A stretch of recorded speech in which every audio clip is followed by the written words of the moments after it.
Muito bem, meus amores, estamos de volta aqui na programação da Jovem Pan e sem delongas agora. Queria agradecer também presença ilustre. Claro. Paulo Matias aqui que está com a gente. Um abraço pro Reginaldo, aniversário do Reginaldo hoje. Reginaldo, do profissional Reginaldo, nosso grande Reginaldo. E o Paulo Matias veio dar uma colher de chá, ele está no Morning agora, está lá, assumiu o Morning. Com muita categoria, com a Paulinha. Aguentando a Drilis. Ô, querido, tudo bem? Pode falar mais perto aqui? O Adriles me vendo aqui agora, Daniel Zuckerman, eu não sei o que vai acontecer com ele. Eu tô com medo. Vai dar. Ele vai enfiar a faca no pescoço. Muito bem, mas você, meu querido Paulo Matias, você da elegância, sofisticação, prudência, você é um cara bom para esse Paulinho Pinheiro brasileiro. Porque eu tenho um cara, claro, e ele vai participar aqui com a gente vai bater um papo com ele, que é da velha guarda da política, presidente nacional do PTB, advogado, político. Ele começou a carreira, foi depois ele fez o Povo na TV, no Rio de Janeiro, que foi aquele sucesso de audiência e teve envolvido no mensalão, não é? Perdeu o mandato e está aqui hoje conversando, passou por um momento difícil aí. Teve um câncer, não é isso, deputado? Posso chamá-lo de deputado? Quem foi deputado? Não, deputado perde, porque presidente sempre é presidente, né? Não sei como é que é o protocolo, a liturgia. É como você quiser me chamar. Mas eu sou ex-deputado e sou o presidente do PTB. Mas para você, o Roberto Jefferson. Bob. Pode ser Bob? Bob. Pode chamar de Bob. Pode ser. Os meus amigos raileiros me chamam de Bob Jet. Bob Jet. Boa. Bob Jet, Advala, essa turma. Jeff. Bob Jeff. Nós sabemos que a política é um jogo jogado e um jogo muito complicado e muito complexo. E agora a gente está vivendo a pandemia, a gente está vivendo uma crise política e a gente está vivendo uma crise econômica. Eu acho que nunca o Brasil teve no meio, ou sempre foi assim, meu querido... E nós não víamos. Bob Jet. Na política sempre foi um pandemônio, agora agravado com a pandemia. Nós vivemos sempre, nos últimos 30 anos, um pandemônio. A política foi um pandemônio. Governos que se sucederam na República do Brasil, todos praticando toma lá da cá. O que é isso? Corrupção. Você apoia o governo, a famosa coalizão. É uma corrupção que você coopta um partido político, dá ele para nomear na administração direta, na administração indireta, nos bancos estatais, na Caixa Econômica, no BNDES, nas empresas públicas, nas autarquias. Os partidos nomeiam um representante que passa a ser uma espécie de tesoureiro. Ele vai lá, ordena a despesa, tira de 3% a 10%, dependendo do tipo de atividade, bota o dinheiro no bolso, dá o dinheiro ao dirigente do partido e bota o resto do dinheiro no caixa da campanha para o partido fazer a reeleição. Foi assim nos últimos 30 anos, até que chegou um momento que o presidente Bolsonaro foi eleito e acabou com esse elo, com essa unidade que havia entre os partidos e a presidência da República, e foi assim em todos o governo, até o do Fernando Henrique, que é gabola, todo posé, o jogo no governo do Fernando Henrique também era assim, mas chega um cara como o Bolsonaro, não rouba, não deixa roubar, gerou uma crise sem precedentes. Antes havia harmonia entre os poderes, porque a corrupção era a cola, era o cimento que juntava os três poderes numa harmonia só.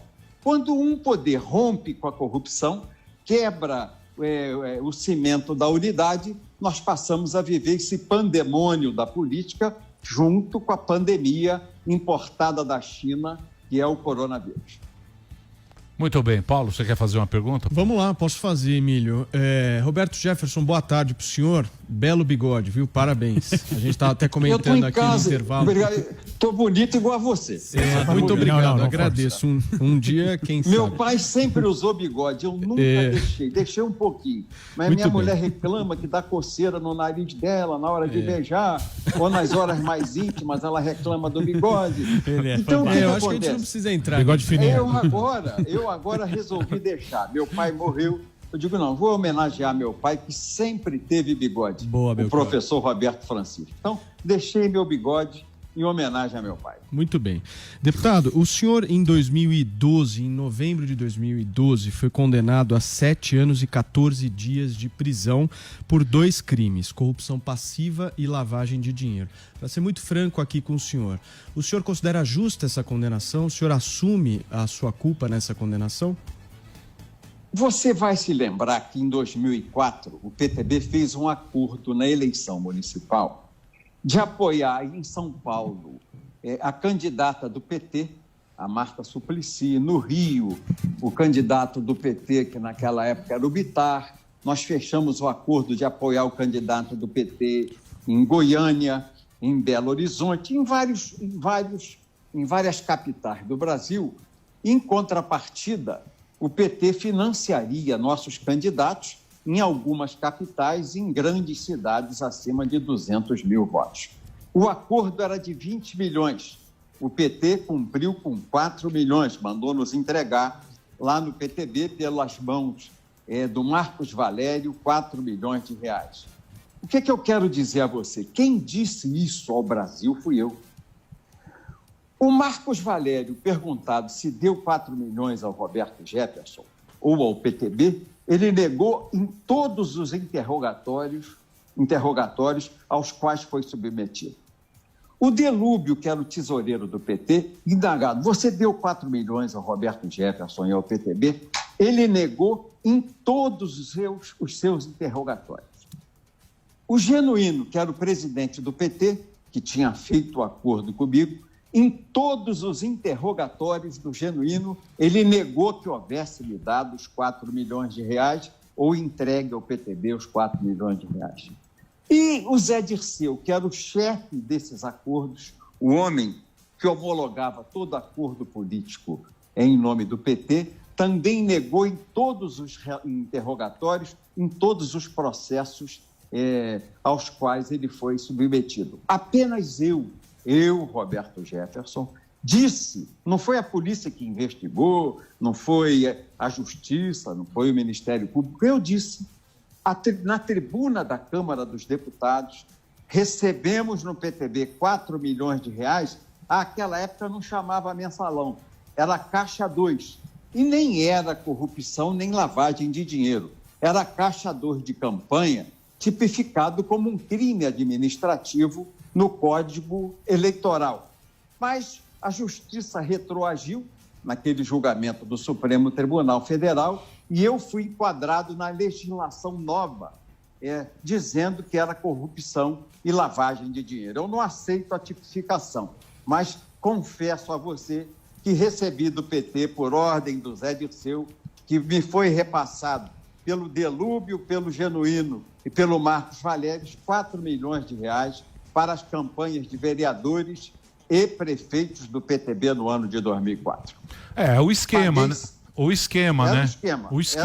O esquema lá, porque fica essa briga, né? Fica a briga, Bolsonaro, Lula, esquerda, direita, tal. Mas o duro é quebrar esse esquema, né, Jefferson? O duro é o esquema, é o empresário que usa a lei em benefício próprio, é o político que vota a favor e o povo sempre tomando na toba, né? Sim, isso é assim desde a redemocratização. Eu fui eleito deputado federal no governo do presidente Figueiredo. Era um governo sério. Foi o homem que convocou a anistia, fez a reabertura. Aí a gente tem governo Sarney, governo Itamar, governo Fernando Henrique Cardoso, governo Lula, governo Dilma, governo Temer. Da redemocratização para cá, foi assim sempre. toma lá da cá, governo de coalizão, corrupção, dinheiro para o partido, dinheiro para os dirigentes partidários e distribuição de dinheiro para fazer campanha de vereador, prefeito, deputado federal, deputado estadual, senador, governador. Sempre foi assim a partir da redemocratização. Eu que fui deputado federal por 6 mandatos consecutivos no PTB, pelo PTB, testemunho isso. Mudou apenas no governo do presidente Jair Bolsonaro. O presidente Bolsonaro não rouba e não deixa roubar. Ô, senhor Roberto, fazer uma pergunta para o senhor falou a respeito que na época chamava Caixa 2, não era o nome de mensalão e não concorda com o termo, né, de lavagem de dinheiro e tal. Queria fazer uma pergunta para o senhor. Como era uma prática comum e era enquadrado como Caixa 2 e todo mundo falava que era comum na época, o senhor se arrepende? Porque eu lembro que até na época tem uma frase que o senhor postou: nunca se queixe, nunca se explique, nunca se desculpe. Hoje, vendo essa prática aí, que era tão comum na época de Caixa 2 e ainda em alguns momentos, o senhor se desculparia ou se arrepende? Eu distribuí os recursos com os candidatos a vereador e prefeito de meu partido. Era o jogo daquela época. Naquela época eu tinha que julgar o jogo que era julgado. Hoje não faria mais. Paguei o preço das atitudes passadas. Passei 1 ano e 4 meses de prisão em regime fechado. Paguei o meu preço pelo erro que cometi. Não é? Never complain, never explain, never apologize. Já dizia Disraeli, que foi primeiro-ministro da Inglaterra. Eu quero dizer a você que me arrependo pelo passado e não faria mais agora no presente. Você se arrepende também de ter defendido o Collor, porque o Collor voltou a ser um protagonista agora, atacando o presidente Jair Bolsonaro nos tweets. Ele também se arrependeu, né, de ter congelado lá a parte da economia que a gente sabe muito bem. Qual é a sua opinião e quais são as intenções? Você que conheceu tão bem, conhece o Collor. Eu não conhecia. Olha só que graça.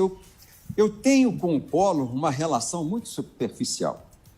Quem me pediu para defendê-lo na CPI foi o falecido Luiz Eduardo Magalhães, meu amigo. Por quê? Porque eu sou advogado criminal e conheço o processo criminal e processo penal. Direito penal e Código Processual Penal. E eu fui para a CPI para defender o Collor, porque era um verdadeiro massacre contra ele, ele estava só. Me apaixonei pela causa, porque as acusações que faziam ao Collor não tinham fundamento, não tinham prova jurídica e nem fundamento jurídico. Eram acusações políticas. Tanto que o Collor renunciou ao cargo de presidente no final do ano, eu acho que de 89... Acho que foi em 89 ou 2000, 2002 que o Collor renunciou. 92, desculpa. Em 92 o Collor renunciou, foi para o Supremo. O Supremo naquela época não era essa bagunça que é hoje. Hoje é uma casa política. Hoje o Supremo é um puxadinho do PSDB e do PT. Mas naquela época eram juristas ainda nomeados pela Revolução Militar. E o Collor foi absolvido por 10-1. 10-1. Ele foi acusado de crimes que não cometeu e foi absolvido de 10-1. Escandalizaram com o Collor. Ele não tinha base popular, porque a base popular que o Collor tinha era a classe média, que ele perdeu com o congelamento da poupança, que a dona Zélia Cardoso de Mello levou a ele, e ele, em vez de congelar a poupança com 100 mil cruzeiros naquela época, ele teria tirado 95% das famílias que depositavam na poupança, ele fez com 20 mil reais o congelamento e jogou todas as famílias no desespero. Eu me lembro que na minha casa, a minha sogra brigava comigo porque ela tinha vendido uma casa no bairro Valparaíso, em Petrópolis, para comprar um apartamento no centro da rua Irmãos d'Ângelo. Ela deu entrada e guardou o restante do dinheiro para integrar na hora que a escritura fosse feita. Nesse ínterim, vem o congelamento e ela perdeu o sinal. Eu era deputado federal, não consegui, em hipótese alguma, liberar o dinheiro dela que estava retido na poupança para que ela pudesse pagar o restante do apartamento. Ela perdeu o sinal. Ela que votara no Collor para votar contra o Lula do PT. Tomou ódio dele. Nem lembra isso aí, pelo amor de Deus. Muita gente se ferrou. E eu, quando defendi, o Collor disse, não defende esse bandido, não defende. Esse cara tomou o nosso dinheiro, Roberto. Ele fez mal para a gente. Nós confiamos no Collor e ele traiu a nossa confiança. Então, para mim, foi difícil, até dentro de casa, fazer a defesa que fiz do ex-presidente Collor. Muito bem, eu vou fazer um break agora. O meu querido Roberto Jefferson, eu vou ter que fazer um break rapidinho, em 5 minutos. Depois eu quero falar com você do futuro. Sim. Nós temos aqui a nossa bola de cristal. Tem agora Moro na parada. Tem Candidato Moro na a presidente. parada. Vamos falar do Supremo, que agora... Candidato a presidente do Brasil. E o Supremo mandando, hein? Supremo ele qualquer problema que você tiver, manda pro Supremo que ele resolve ali. O Supremo é porta-voz do Fernando Henrique, do Zé Dirceu e do Lula. E Desgraçadamente. E o Zé Dirceu disse que exatamente, é questão de tempo. Eu sei. O Zé vai voltar, hein? Tenha dó. Pelo amor de Deus. Sim. Aí nós vamos ter que atirar nele. Não vem não. Cuidado aí com a arminha. Aí só na bala. Vem não. Só na bala. Vamos fazer o break. Nós vamos tomar o poder. Exatamente. Nós vamos impedi-lo, meu. Calma aí, ó. Nós estamos preparados para impedi-lo. Peraí, Zé Eles Fuzil. estão treinando os grupos deles paramilitares. O Zé... Nós também. Ele vai postar foto de arma de novo. Não deixa o bigode. E nós Zé... vamos Deixa explicadinho na praça. vez vai ser... vai ser bonito de ver. Vai ser bonito. O Zé Dirceu, não, é porque ele disse. Recentemente ele disse que a tomada de poder é questão de tempo. É isso aí. Exatamente. E tá livre. E nós já estamos lubrificando as nossas para não deixá-lo fazer isso. Cuidado com a lubrificação. Deixa eu fazer um break rapidinho. Ele vai escutar os trovões de Deus. Fazer um break rapidinho. Já pra você. A gente volta aqui. Ó, pra seguir no Twitter é Blog do Jefferson. Blog do Jefferson. A gente volta já aqui no PAN. Aguarda aí. Isso aí.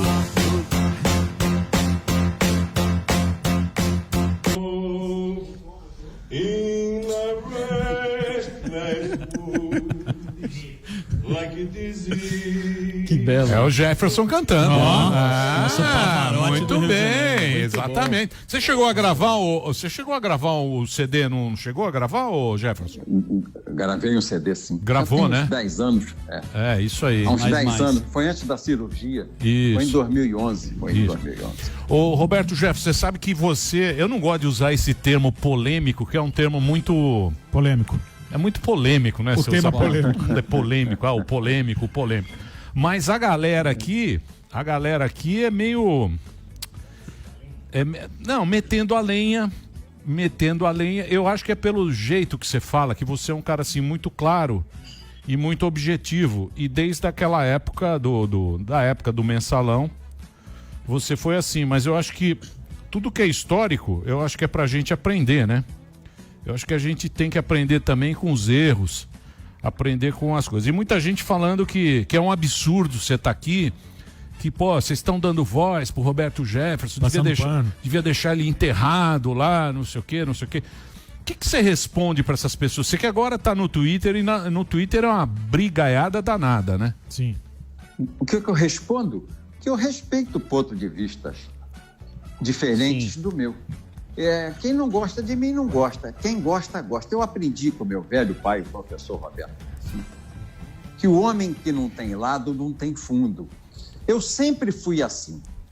Eu, quando ia para a tribuna, desde o meu primeiro mandato, enfileirava petista no microfone de aparte. O pau cantava. Na Constituinte, a esquerda enfileirava no microfone de aparte, o pau cantava. Eu nunca fui um homem de duas caras.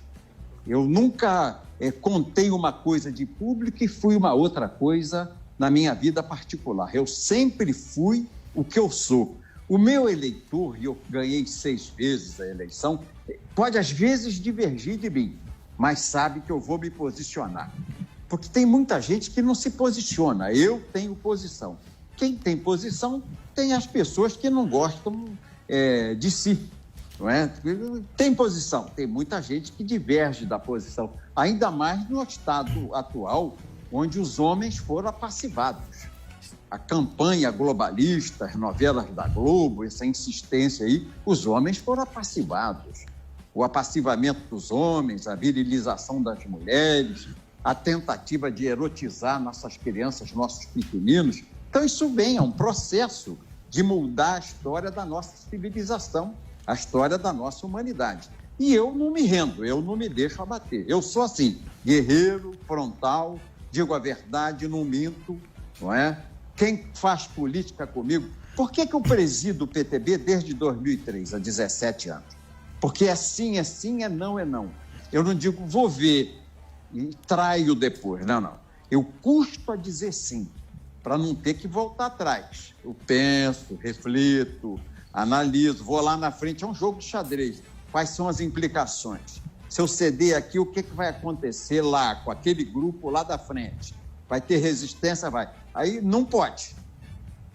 Se não vai ter resistência, pode. Então, eu sempre raciocino, muito antes de assumir um compromisso de público, eu raciocino para dizer sim, para não ter que voltar atrás e dizer não e ficar com duas palavras. Quem faz política comigo sabe que eu sou um homem de palavra só. Eu tenho uma só palavra. Eu tenho lado e tenho fundo. Então, represento um eleitor mais conservador, um eleitor cristão, o eleitor que defende a família, o eleitor que defende a cultura judaico-cristã, que defende a democracia, o enfrentamento ao comunismo, o enfrentamento ao globalismo. Eu sempre fui assim, nunca mudei, sempre fui assim. Me lembro na Constituinte, numa tese da ordem social que está na Constituição, eu fazia um discurso, porque a esquerda insiste, colocou na Constituição, saúde, direito de todos, dever do Estado. Não é dever do Estado. É do ser humano para consigo mesmo. Como é que eu posso exigir que a sociedade me banque se eu fumo 3 maços de cigarro por dia? Eu não tenho nenhum dever comigo mesmo? Eu posso beber 2 litros de cachaça por dia e isso é dever do Estado cuidar de mim? Eu não tenho nenhum dever com a minha saúde? Eu posso ter uma vida devassa, uma Sodoma e Gomorra, transar com quem eu quiser, não cuidar de mim, pego AIDS e é só dever do Estado, eu não tenho nada com isso. Sim, senhor. É sim, senhor.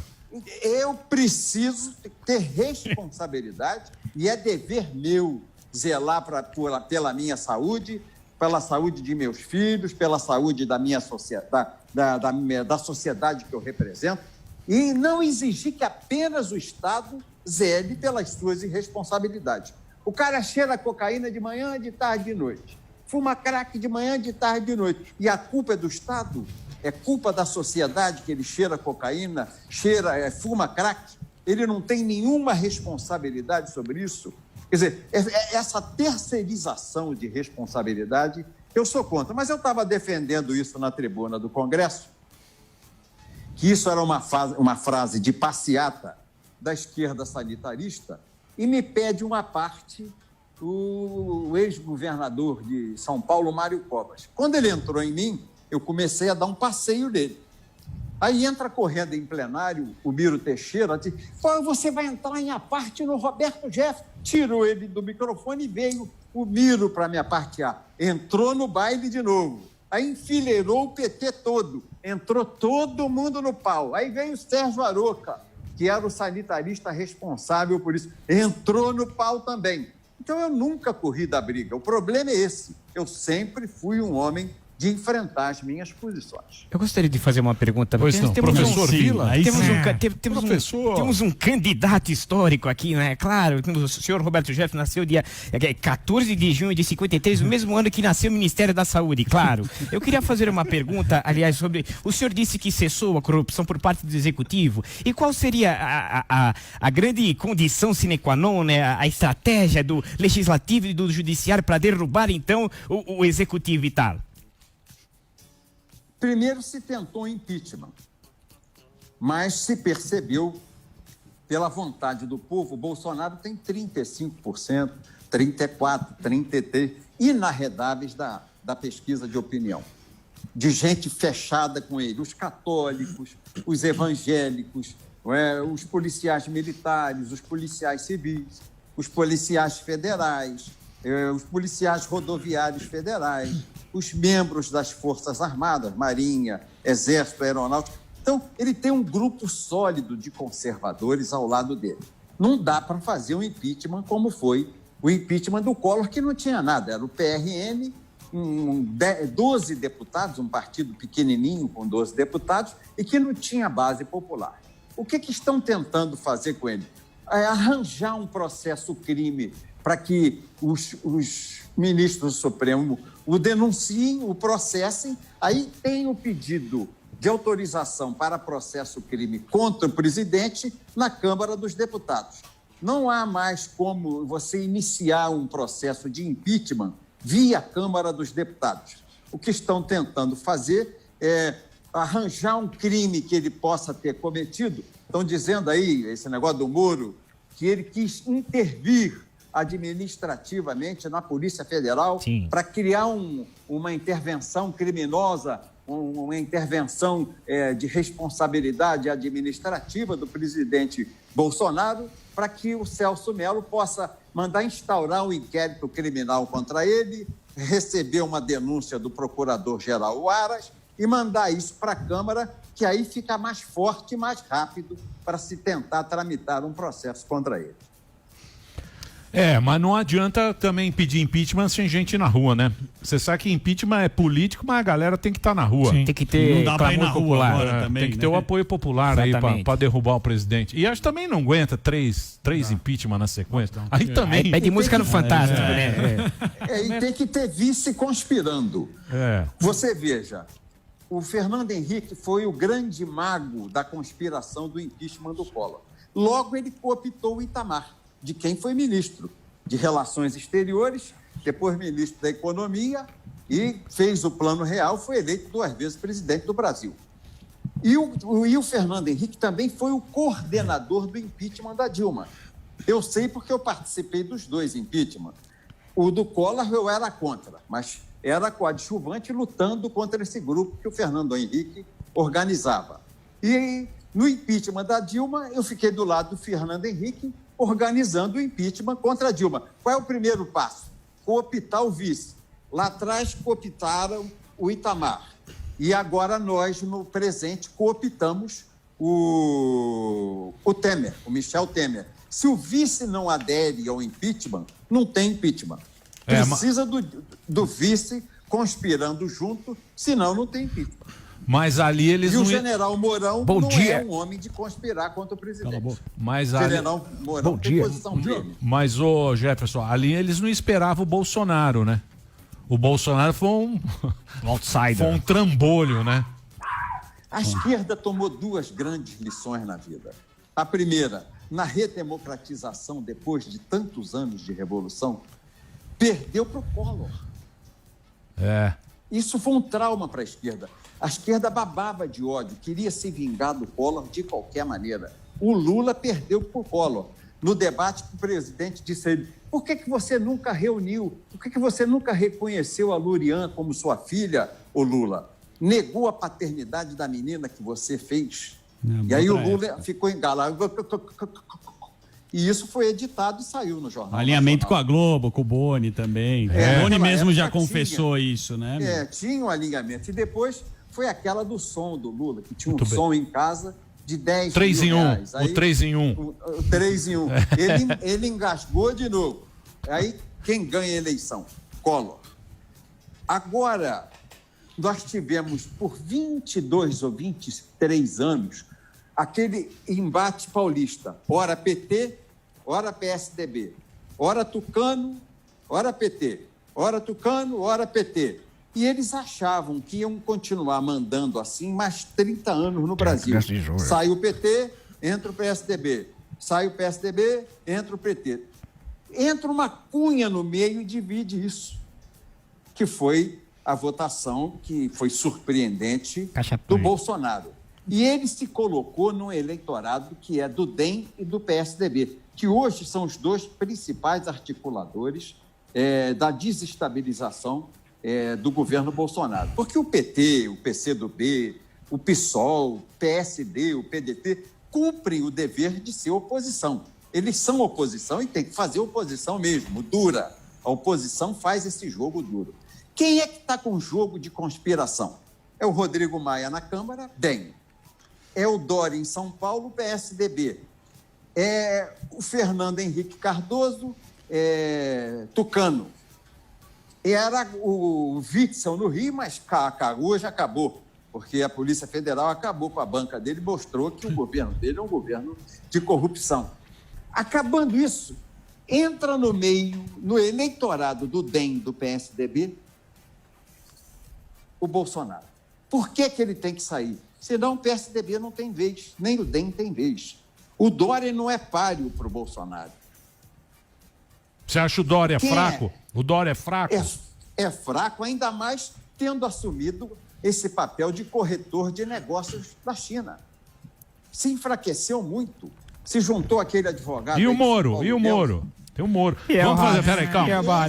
Jefferson, calma. Show de bola. Esse pode ser o candidato. Candidato. Você já vai apoiar ele. Jefferson, você fica mais um bloquinho aqui, só pra gente encerrar com você aqui. Esse é o derrubador de presidente. Se então, ele derrubou calma, o Lula, calma. ele vai plantando notícias. Calma, Bob. Segura. Tem a pergunta aqui do Paulo Matias.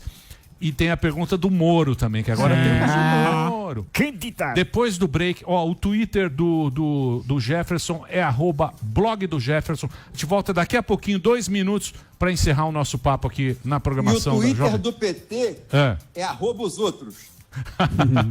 Daqui a pouquinho a gente volta. Bem bolado, Bob, grande Bob. Tu estavas tão linda numa festa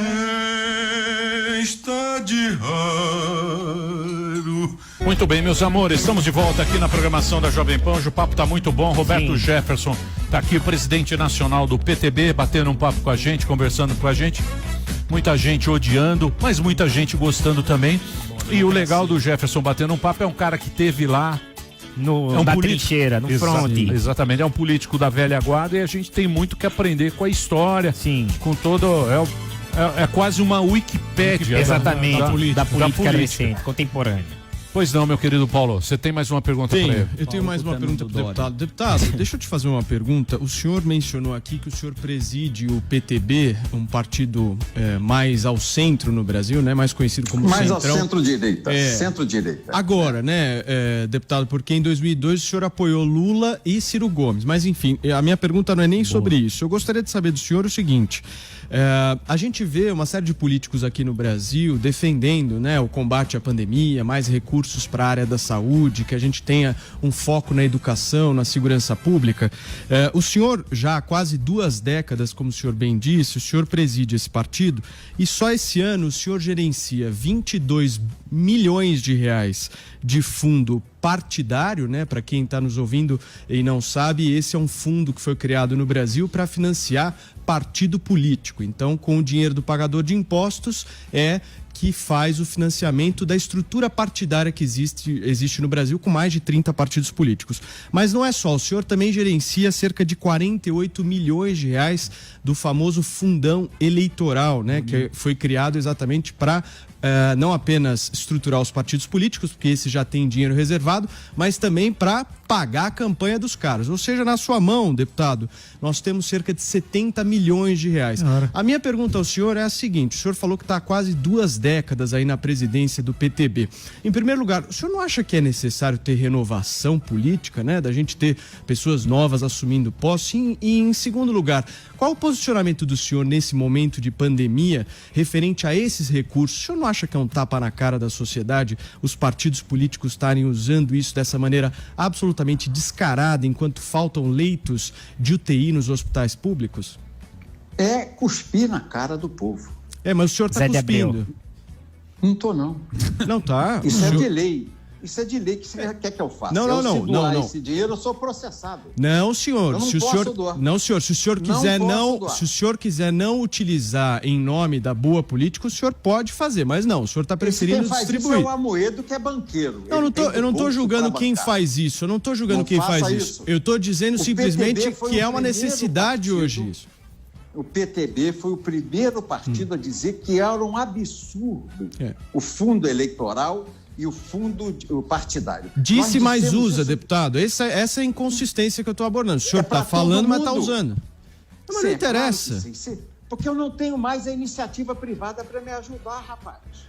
Não, eu então, não consigo sobreviver. Então o senhor não pode falar que isso é ruim. Então o senhor tem que admitir que o senhor usa e que... É ruim porque dá esse discurso a você. Não é a mim que dá esse discurso. Você não teria esse discurso. Não, eu não tô querendo promover discurso, deputado. Eu estou simplesmente refletindo uma indignação do povo brasileiro. Isso aqui não é meu discurso, não. Sai na rua, deputado, para ver a vergonha que as pessoas acham em relação a isso. Não sou eu que estou falando. Concorda que é uma vergonha. Eu sei que você quer esquentar um pouco o nosso não estou querendo esquentar. Simplesmente eu acho que isso é uma questão crucial no momento. Foi o Supremo Tribunal Federal que declarou que, a pedido da OAB do PT, a OAB que é do PT, o seu braço aí, esse Santa Cruz, um petista danado, que é inconstitucional a empresa privada ou pessoas privadas financiarem os partidos políticos. Perfeito. E aí vem o fundo público. Quem fez isso? O Supremo Tribunal Federal, que sempre que se mete na política faz uma bobagem desse Deputado, tamanho. E por que o senhor está na presidência do partido há quase 2 décadas? O que leva o senhor a querer? Porque eu me renovo. Eu quero que você passe na Rádio Jovem Pan décadas. Se você pudesse renovar e manter viva a sua condição de se comunicar com a sua população. Eu me mantenho vivo. Eu me reelejo. E com o peso do passado que tenho, dos sofrimentos pelos quais passei, eu vou para uma convenção, sou reconduzido por unanimidade do meu partido. Quem faz isso é o partido. Quem decide isso é o partido. O senhor sabe que não é assim que funciona no Brasil, né, deputado? O senhor sabe muito bem que existe uma coisa chamada cacique partidário e o senhor, estando há quase 2 décadas à frente de um partido, é o símbolo claro disso. Não vem com essa história de que é o partido que te reelege. O senhor tem domínio partidário, o senhor tem o domínio sobre os filiados do partido, o senhor controla o partido e é reeleito.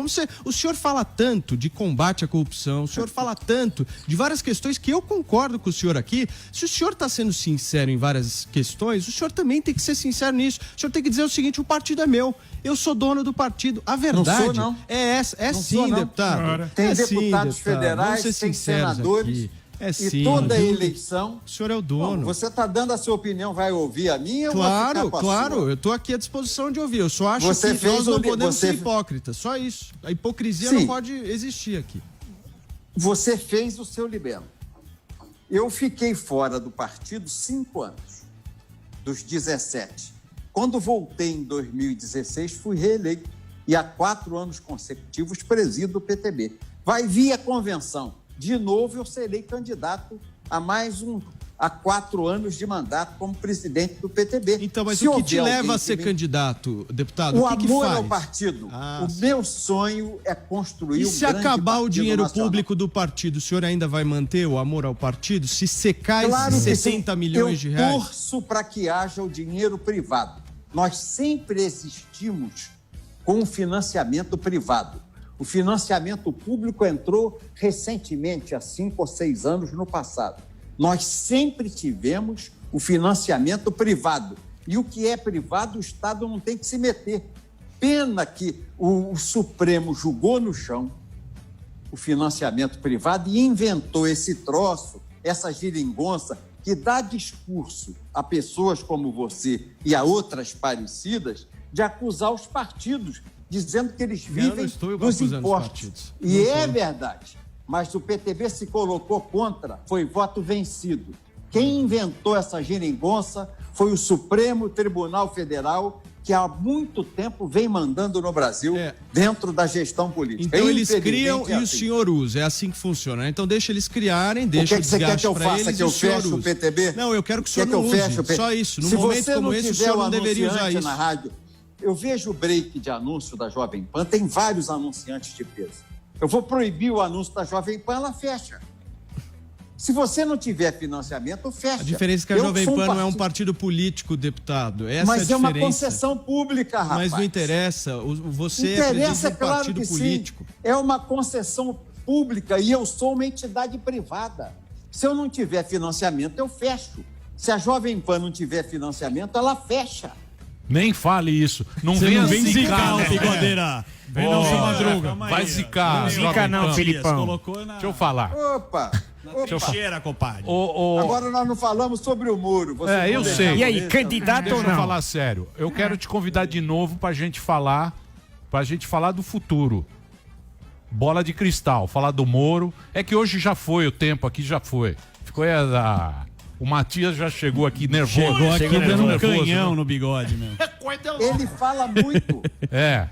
Muito. Mas foi bem, meu. Não, mas deputado, Em vez dele fazer uma pergunta, ele fica fazendo discurso paralelo. Tá vendo? Depois esse tema do Adriles. Mas, Ô, deputado, Matias, eu queria agradecer. Peraí, a Matias, participação do senhor. acabou esse assunto. Deixa eu falar agora do futuro. Não, peraí. Esse é o passado. Futuro Deus Semana perdoe. que Esse é vem. o presente, deputado. Esse é o presente. Fala né? da Vamos PF. falar do futuro. Deixa eu falar. do futuro, Matias. Deixa eu falar sério. Eu quero te convidar já de novo, marcar um dia aqui pra gente bater um papo. Você tem que falar isso pra eles. Quem é? O que é tua mulher mandando em você aí, bigode? Porra, tua mulher tá mandando em você? E tu acha que ela não manda? Óbvio que manda. Ela que manda o discurso pra E ele. você pensa, Porra, bigode. você pensa que eu não obedeço? Não, ela ficou zangada com o Matias e eu obedeço. Quem? Tem muita falta de educação. O Matias? O Toquinho tá terrível. O Matias.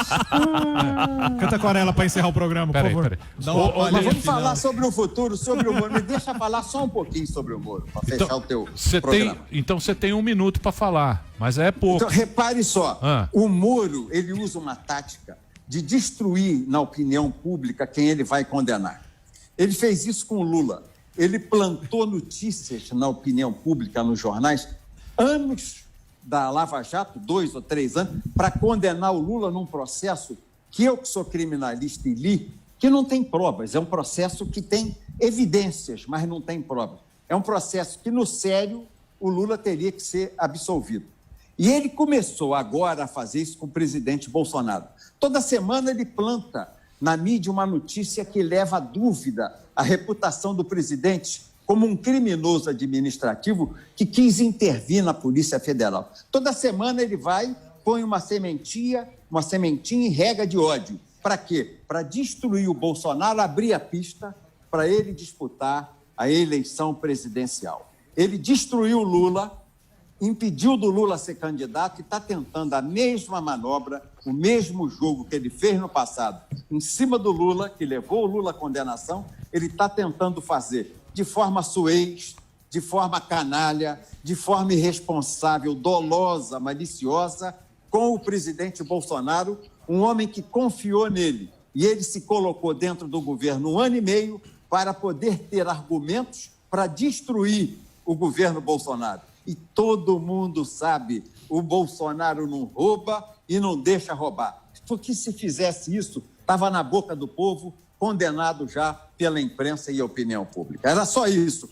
O meu futuro enxerga que vai tentar ocupar o espaço de centro, centro-direita, direita e centro-esquerda, o Moro. Ele destruiu completamente o Lula, que é hoje uma figura de um condenado aí a 20 ou 25 anos de reclusão, nesse processo do triplex, que não tem prova. Eu li o processo, eu não gosto do Lula. Então, posso falar com autoridade de quem não gosta dele.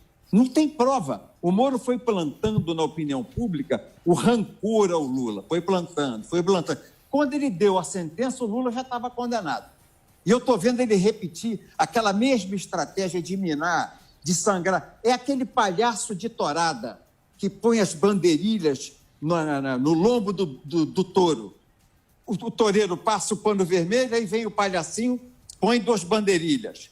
O toureiro passa o pano vermelho, vem o palhacinho, bota a bandeirilha para sangrar, enfraquecer o touro, para depois aparecer o touro Moro com a espada e sacrificar no meio da arena o seu adversário. Ele fez isso, ele matou, usando os palhacinhos para sangrar o Lula por anos, depois ele matou numa sentença fraca, porque não tem provas contra o Lula naquele processo, é zero, é uma condenação de opinião pública e ele está tentando fazer igualzinho. É o mesmo processo que eu enxergo como advogado criminalista, como um político de 40 anos de vida pública. Ele está espetando as bandeirilhas nas costas do presidente para enfraquecê-lo e depois tentar matá-lo. É o grande Toureiro Moro. Para mim, é um homem sem caráter. Não dá para confiar nele. Vamos ver se não vai apoiar. Muito ele. bem. Meu querido Jefferson, obrigado pelo papo aqui na Jovem Pan. Sempre é bacana receber você, cara que tem história, que estava lá, que pode trazer pra gente, como eu falei, o passado. Você sabe como é que esse jogo é um jogo complicado. É um jogo complicado. Brasília é uma coisa... não é pros fracos, não. Obrigado pelo papo. Espero que você volte aqui pra gente trocar uma ideia. Os ouvintes uns gostam, outros odeiam. Democracia. É meio a meio. Eu tenho pesquisa. É meio a meio. Eu tenho lado. Então, metade é contra, metade é a favor. Eu quero te agradecer. Eu quero te agradecer de você me dar oportunidade e voz. Beleza. Obrigado a você. Obrigado a Jovem Pan. E se vocês marcarem, estarei de volta. Pode botar o Matias e mais uns 3 igual a ele. Chamou pra porrada. Eita aí, ó. 3 igual. O que seria 3 igual a ele? O Matias tá bravo. Eu vou deixar aqui. Agora, de novo, a minha resposta ao Zé Dirceu. Se tentar tomar o poder, porque ele está dizendo que vai tomar o poder sem eleição, nós estamos prontos para impedir. E vai ser. Pode chamar o exército o Zé Beretta. Stedley, pode chamar o exército do Boulos. Nós também temos a nossa gente pronta para eles, hein? E doidos para entrar no campo de luta. Ô Zé, nessa, meu irmão, nós queremos te enfrentar, bigode com bigode. Não é sai daí, Zé, não. Fica aí, Zé, nessa posição para a gente se confrontar. Dessa vez, os nossos instintos primitivos vão se conflitar no campo de luta e no campo de batalha. Valeu. Obrigado pelo papo, Jefferson. Obrigado, querido amigo. Obrigado. É isso aí. Roberto Jefferson batendo um papo aqui com a gente no Pânico na Jovem Pan.